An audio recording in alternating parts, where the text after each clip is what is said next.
The leader of the Hindus realized, but wait a minute, the Muslims want the same thing that we want.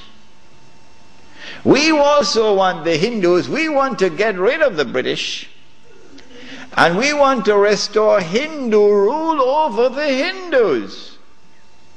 So there's a conversion of interest here.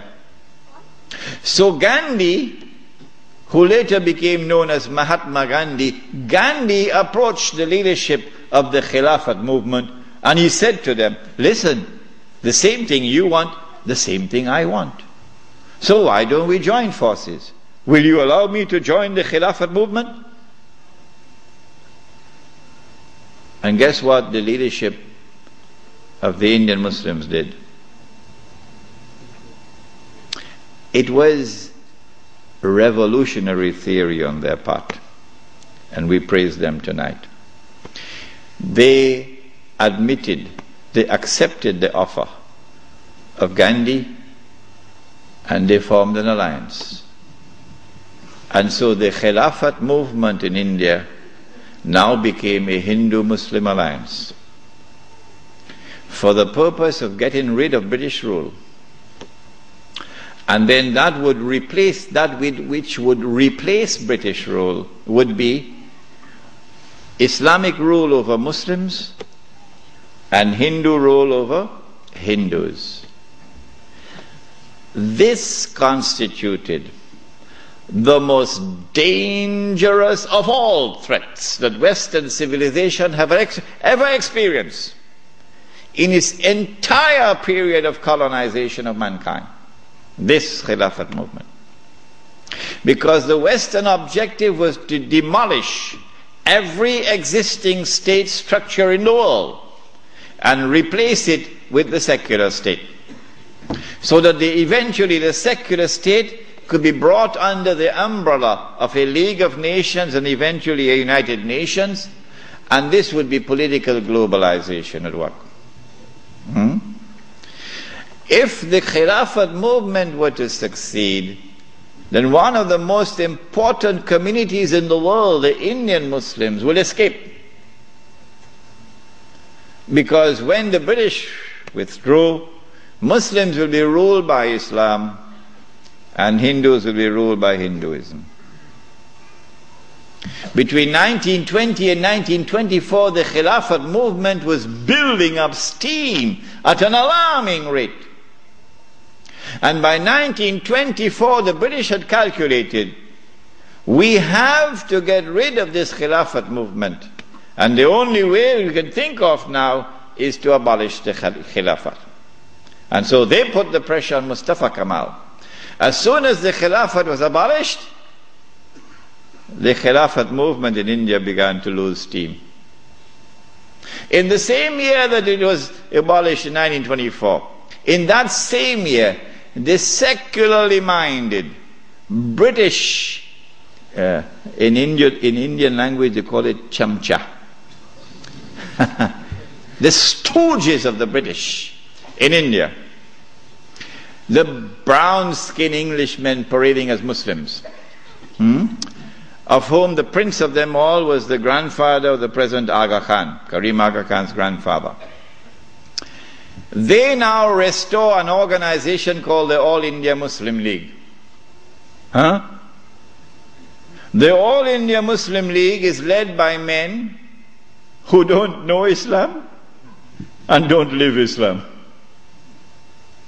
And these are the people who now wage a struggle for the liberation of the Muslims from British rule to be replaced, not with rule of Islam, oh no, but rather by the rule of the secular Republic of Pakistan and the secular Republic of India, so that Pakistan and India could be embraced within the community of secular nation states. But of course you had to put a little red herring to fool the people. So you have to make it appear as though Pakistan is going to emerge as an Islamic state, but that's just dust in their eyes, to fool those who see with only one eye. And so in 1924, on the 3rd of March, the Caliphate was abolished. When the Caliphate was abolished, Sharif al-Hussein realized that he was in grave danger now. So long as there was a Khalifa in Istanbul, the British needed him. But now that the Caliphate was destroyed, abolished, Sharif al-Hussein now realizes the plan. He says, oh my gosh, they're going to send Abdulaziz ibn Saud to cut my throat now. In exactly the same way that Abdullah of Jordan is now realizing, as soon as Bush attacks Iraq, that is the end of me. So Sharif al-Hussein decides 4 days later, on the 7th of March 1924, to claim the Khilafah for himself. But when you're a client state of Britain, you can't do that. You have to first apply to the British government for permission to become the Khalifa. He didn't do that. As soon as Sharif al-Hussein claimed the Khilafat for himself on the 7th of March 1924, you're going to get all of this information in that book which is outside, the Caliphate, the Hijaz and the Saudi Wahhabi nation state. As soon as he did that, Britain gave the green light to Abdulaziz. Attack. Within 6 months, the Saudi army of Abdulaziz ibn Saud conquered Mecca. And Abdulaziz and Sharif Hussein packed his suitcase and off he went. British took him away. This one the Americans will take out of Jordan. And so Abdulaziz ibn Saud is now in control of Mecca and eventually Medina. It's a Saudi Wahhabi alliance. Does he claim the Khilafah for himself now? No. What he does is, as soon as he enters Mecca, in 1924, October, Abdulaziz ibn Saud makes a proclamation, and they're going to hate me for revealing this to you, because nobody remembers it now. The proclamation which he makes is that this land belongs to the entire Ummah. This land belongs to the entire Ummah. I wonder how a Pakistani or a Bengali Muslim will feel when he hears that, and he's been rounded up like dogs, stray dogs, and put on trucks because he's overstayed his visa, while white-skinned Americans and British are treated like princes in the Holy Land. How will a Pakistani or Indian or Bangladeshi feel? This land belongs to the entire Ummah. And it is for the Ummah, not for Abdulaziz ibn Saud, for the Ummah to establish the government which will rule over this land. That is his proclamation in 1924. But in cricket it's called playing for time. He did this because in April of 1924, Al-Azhar University had responded to the Turkish abolition of the Khilafah. What did they do? Al-Azhar University declared that this was bid'ah and haram to abolish the Khilafah. And therefore we must respond to it. And the response of Al-Azhar is that we must have a mu'tamar, a conference, which would meet and which would appoint a new Khalifa. As soon as Al-Azhar issued this proclamation, you could see how Britain was trembling.